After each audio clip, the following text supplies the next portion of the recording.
Hello everyone and welcome back to the ISC guide. In today's video हम लोग देखने वाले हैं how to write the perfect proposal to get you 10 out of 10 marks. And इसमें मैं तुम्हें guarantee कर सकता हूँ कि 10 on 10 marks is completely possible, especially in boards. You know why? क्योंकि कोई भी proposal, सबसे पहले proposal is a compulsory question. Okay? तो ये आएगा ही आएगा, कोई भी पेपर ले लो.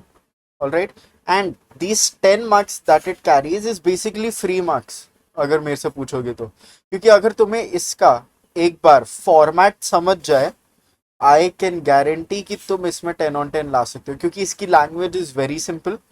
इसमें ज़्यादा सोचना भी नहीं पड़ता है. तुम ऑलमोस्ट पूरी प्रेपरेशन घर से करके जा सकते हो एंड उसमें भी सिर्फ 4-5 पॉइंट याद करने तुम्हें. So it will be A fantastic video. सबसे पहले मैं क्या करवा लूँ, तुम्हें फॉर्मेट बताने वाला हूँ. आफ्टर दिस मैंने ISC 2024 का 12th ग्रेड का स्पेसिमेन पेपर खोल के रखा है. तो we are going to attempt this proposal live in the video. I will type it in Google Docs ताकि everybody can actually read it. Maybe तुम लोग मेरे साथ सॉल्व करना प्रेफर करोगे, राइट? तो I am going to solve this proposal live after I show you the format and तुम्हें familiar करवा देता हूँ about all the other things in this video. ठीक है, तो let's see a written example from one of my prelim papers. तो इसमें हम लोगों का क्वेश्चन था that I basically had to give or write a proposal to set up a food bank club. Okay, तो ये कैसे करना है, यहाँ पे देके रखा है. फॉर एग्जाम्पल ड्रामा क्लब का प्रेसिडेंट मेंबर हूँ एंड मुझे इंटर स्कूल प्ले कॉम्पिटिशन करना. तो हम लोग ये वाला करने वाले, बट इसमें क्वेश्चन था to just set up a food bank club. तो लेट्स से कि ये वाले क्वेश्चन में सेटअप अ ड्रामा क्लब था. तो इसमें लिखा रहता कि write a proposal to set up a drama club. तो डायरेक्टली मैंने वही उठा लिया. ओके, तो proposal to set up a food bank club ये डायरेक्टली तुम्हें लिखना है. आफ्टर दिस इसमें 3 मेन हेडिंग्स है. यू हैव टू रिमेंबर, जो proposal to set up a food bank club ये तुमने ऊपर हेडिंग जैसा डाल दिया. In center, leave a line, then you have the introduction, objectives and list of measures. तो हर एक में होता क्या, we'll see. इंट्रोडक्शन में सबसे इंपॉर्टेंट चीज क्या लिखनी रहती है, इसमें तुम्हें 2 पॉइंट डालना है. ओके, सिर्फ 2 points that basically introduce the club, कि ये क्लब एक्चुअली करेगा क्या. okay, तो इंट्रोडक्शन में क्या आ गया, हमेशा 2 से चालू करो. ओके, तो you have to come up with phrases like to organise. जैसे हम लोगों ने यहाँ पे जो चीज को डिस्क्राइब कर रहे हैं, ठीक है, तो अभी यहाँ पे मुझे फूड डोनेशन ड्राइव से ये सब करना है, तो मैंने टू ऑर्गेनाइज लिखा है. या फिर अगर मुझे लेट्स से ड्रामा क्लब खोलना रहता तो maybe I would have written to foster a love of theatre in the kids, ऐसा करके. ऑलराइट, तो what you have to always do start with to, तो थोड़ा डायरेक्ट हो जाता है. To organize donations and distribute food to families and NGOs in need, supporting community food security. We propose to set up a food bank club in our school. हमेशा last में we propose ही करना. Okay, I don't know why that's happening. We propose यही करना हमेशा. Notation error, but यहाँ पे basically तुम हमेशा we propose सेंड करना. Okay, that is important. We propose to whatever to set up a food bank club. तो यहाँ पे to set up a food bank club in our school. Drama club होता है to set up a drama club in our school. अभी हम लोग और उसमें देखने वाले कि अगर कुछ थिएटर कंपटीशन है तो क्या करना है. Okay, moving on to the objectives. Objectives में if you go and see the pupil analysis and everything, वहां पे उन लोगों ने बोला है टू राइट 2 पॉइंट्स. क्या बोला है उन लोगों ने, to write 2 points only. I can't write ही क्या, is going to write roughly. Okay, 2 points लिखने बोला हम लोग को सिर्फ, but you can also go to 3 or 4. A safe space is 3. ठीक है, यहाँ पे ये फर्स्ट पॉइंट हो गया. It will inculcate empathy for the under privilege in the students. Second point है it will help them grow as leaders and harbingers of positive social change. ये सारे बड़े बड़े वर्ड्स यूज करने की बिल्कुल जरूरत नहीं. You can right in very simple terms. Okay, it will enhance unity in the student body and help them become better global citizens. तो जो हमारा प्यूपल एनालिसिस एंड एवरीथिंग है वो 2 पॉइंट्स रिकमेंड करता है, बट मैं हमेशा 3 लिखता हूँ. इन इंट्रोडक्शन मिनिमम 2 ही चाहिए उनको. तो यहाँ पे मैं 2 ही लिखता हूँ। कभी कभी ये जो पॉइंट्स रहते हैं ना, these are already given in the question. तो जो पॉइंट्स ऑलरेडी क्वेश्चन में दिए हुए हैं, you have to write only in the introduction, तुम ऑब्जेक्टिव्स में नहीं लिख सकते। तो फॉर एग्जाम्पल अगर एनवायरमेंट क्लब चालू करने बोला है एंड उसका देखे रखा है to set up an environment club to foster an appreciation of nature, ऐसा करके कुछ देके रखा, तो वो वाला point two foster an appreciation of nature वो तुम्हारा इंट्रोडक्शन में आएगा, नॉट हियर। ठीक, यहाँ पे एज यू कैन सी मैंने इट से चालू किया, that is the simplest way, full stops में ही करना। तो इसमें क्या करना रहता है ऑब्जेक्टिव्स में, ऑब्जेक्टिव्स में you have to think about what the club will lead to as a conclusion. ठीक है, इंट्रोडक्शन में क्या करेगा क्लब, राइट, बेसिकली मुझे क्लब क्यों एस्टैब्लिश करना है, तो I am establishing this club to organise donations, ताकि मैं फूड डोनेट कर पाऊँ एंड कम्युनिटी में फूड सिक्योरिटी को प्रमोट करने के लिए। ये मेरे 2 रीजन है। बट जब ऑब्जेक्टिव्स में आता हूँ तो it will inculcate empathy for the underprivileged students, ये इसका एक कंक्लूजन हो गया। Then help them grow as leaders, ये इसका एक और कंक्लूजन हो गया, क्योंकि ये वाली एक्टिविटी करने से ये सारे स्किल्स डेवलप हो रहे हैं, right, and it will enhance unity. तो ये 3 चीजें हो रही है by establishing this club, and इसके लिए अलाउ करना चाहिए। ठीक, तो हमारे ऑब्जेक्टिव्स हो गए। Now coming to the list of measures, ये सर्कल्स करके रखे, these are just for cancellation, जिसके कुछ मार्क नहीं काटा है। I got 9 out of 10 in this particular proposal, and 9 was the max that my school gives. So fully I asked my teacher बाद में and he said that it is 10 on 10 boards में रहता था। Okay. Now list of measures, as you can see यहाँ पे मैं क्या कर रहा हूँ, हेडिंग लिख रहा हूँ एंड ऐसे पैराग्राफ में लिख रहा हूँ, this is the format. But बहुत लोग क्या करते हैं ना, व्हेन दे राइट, उन लोगों का ऐसे डायगनली चला जाता है text. If you are one of those, ये वाला मत करना, you can stick to the margin if you want, कोई कुछ नहीं बोलेगा। Okay, but this is more neat and लोग, मेरी टीचर एटलीस्ट ये प्रेफर करते हैं, तो I use to write like this. But if you want to, या फिर तुम्हारा टीचर कुछ अलग बोलता है, तो you can write from the left margin also. Coming to the list of measures, इसमें मिनिमम 4 पॉइंट्स लिखना है। ये 4 पॉइंट्स क्या है, you always have to answer these following questions. सबसे पहला question is who, okay? Who will be the members of your club या फिर whatever you are doing, okay? Going to, हाँ, तो who is going to be the members of your club, या फिर तुम अगर कोई कंपटीशन कर रहे हो तो उसमें आके पार्टिसिपेट कौन करेगा, राइट। तो यहाँ पे मैंने लिखा pupils of grades 9th 10th 11th and 12th। Always सबसे इंपॉर्टेंट चीज, if you go and read proposal में क्या लिखना रहता है, may is the most important word here.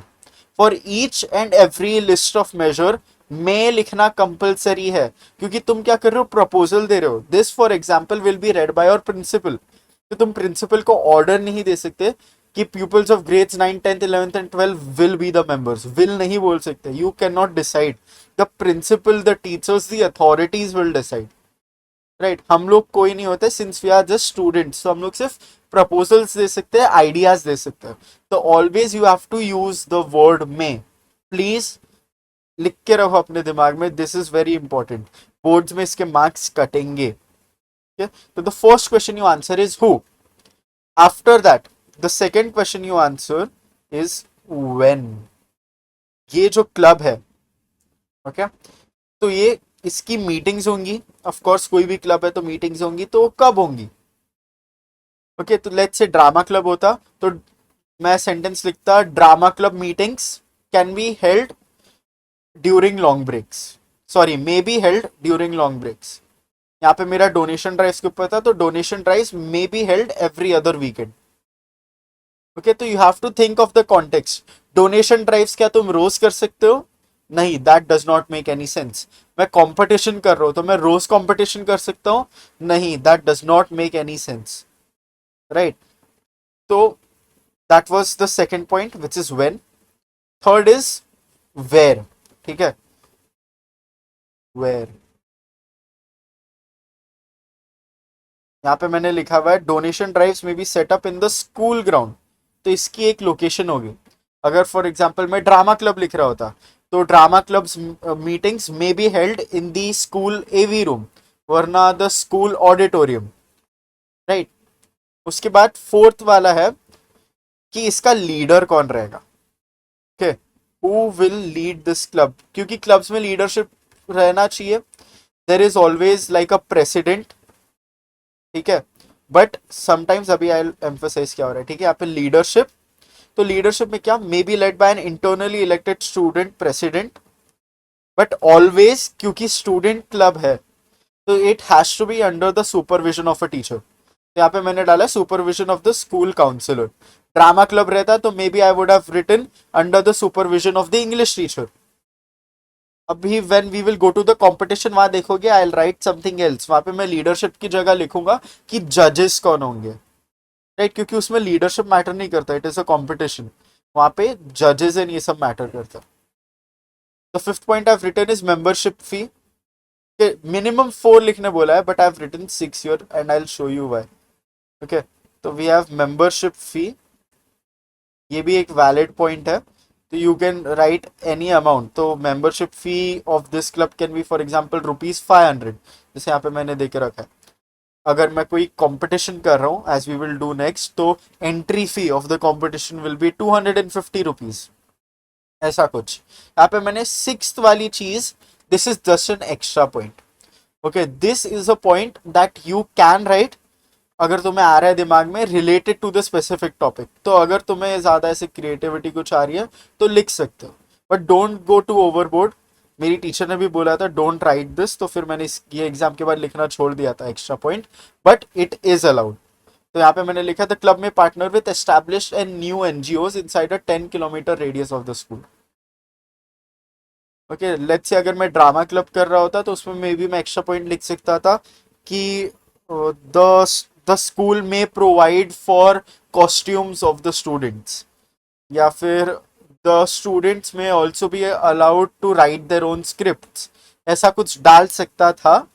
But this can be a bit risky, थोड़े टीचर्स एक्सेप्ट कर सकते हैं, थोड़े टीचर्स नहीं करते, तो इसके लिए मेरी टीचर ने बोला है कि don't write this extra information वाला पॉइंट। तो दीज 5 पॉइंट्स जो मैंने तुम्हें दिए, these are allowed by the council definitely. If you go and see pupil analysis and everything, तो उसमें चार पॉइंट्स बोल के रखे हैं, who, when, where and membership fees.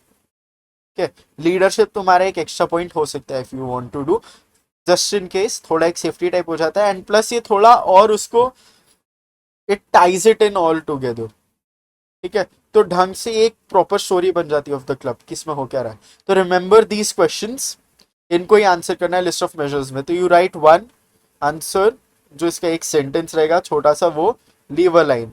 To, write the sentence, leave a line. तो ये बहुत नीट होना चाहिए proposal. And as you can see, सिर्फ यहाँ पे 2 सेंटेंस लिखे, यहाँ पे 3 सेंटेंस लिखे, यहाँ पे मैं 4-5 सेंटेंस लिख रहा हूँ, एंड फाइनल कंक्लूजन भी आ गया। तो इसमें लिखने में भी लाइक मैक्स 10 मिनट्स जाने चाहिए तुम्हें। Conclusion is we hope always, ठीक है, वी होप से ही एंड करो, this sentence should be constant everywhere. We hope that whatever you are doing, ठीक है, इस केस में I am starting the food bank club, तो we hope that the food bank club becomes a reality in the near future of our school. अगर मैं drama club कर रहा होता तो we hope that the drama club becomes a reality in the near future of our school. ठीक है, तो this was the whole format, तुम्हें मैंने कंप्लीटली बता दिया कि तुम्हें क्या करना है। ठीक है, now let's go over your and I try answering this question. As a member of the drama club of the XYZ school, you have been given the responsibility of organizing an inter-school play competition. Write a proposal outlining the steps you would take to make this event a success. तो सबसे पहले इधर जाता है, we will write the heading proposal to set up a, oh no, it's organizing an inter-school play competition. तो इसको मैं exact यहाँ से उठा के copy paste करने वाला हूँ। Proposal to organize inter-school play competition, ये किया मैंने, इसको मैं सेंटर केस कर देता हूँ, बोल्ड, अंडरलाइन, एवरीथिंग डन। ये प्रॉपर हमारा क्या हो गया, एक हेडिंग दे दी हम लोगों ने। After this we are going to revert back to normal text. अभी आता है सबसे पहले इंट्रोडक्शन। ठीक है, इंट्रोडक्शन में हम लोग क्या लिखेंगे, इंट्रोडक्शन में आ जाएगा हम लोगों का बेसिकली इसमें क्या एस्टैब्लिश करना है हमें, राइट। तो इंटर स्कूल प्ले कंपटीशन से क्या हो सकता है? To foster an appreciation of the dramatic arts and to allow students to express their creative side. Let's go with artistic actually. Their artistic side. ये बेसिकली तुम इधर continue करना as we saw your ये, but अभी क्योंकि मैं इधर लिख रहा हूँ तो इसके लिए वो ऐसे हो रहा है. ओके, तो to foster an appreciation of the dramatic arts and to allow students to express their artistic side, we propose to organize an inter-school play competition. Okay, important thing यहाँ पे जो capitalization है ना, it should be exactly like the question. तो question में INS capital था, तो यहाँ पे भी inter school play competition capital. Full stop. ये हमारा इंट्रोडक्शन हो गया. After this we move on to the objectives. Objectives में क्या लिखेंगे? It will, we have already written about expression of artistic side, appreciation of the dramatic arts. So it will expose students to different creative styles. क्योंकि since अलग अलग school से लोग आएंगे, inter school है राइट, तो अलग अलग स्कूल से लोग आएंगे तो उनके अलग अलग हमें क्रिएटिव स्टाइल्स देखने मिलेंगे. तो it will expose students to different creative styles. It will enhance unity among the students of our school. Right, since we are competing with another school, तो हमारे students की unity बढ़ेगी. So this is all the board demands, but इसके ऊपर सब लोग एक extra point भी लिखेंगे.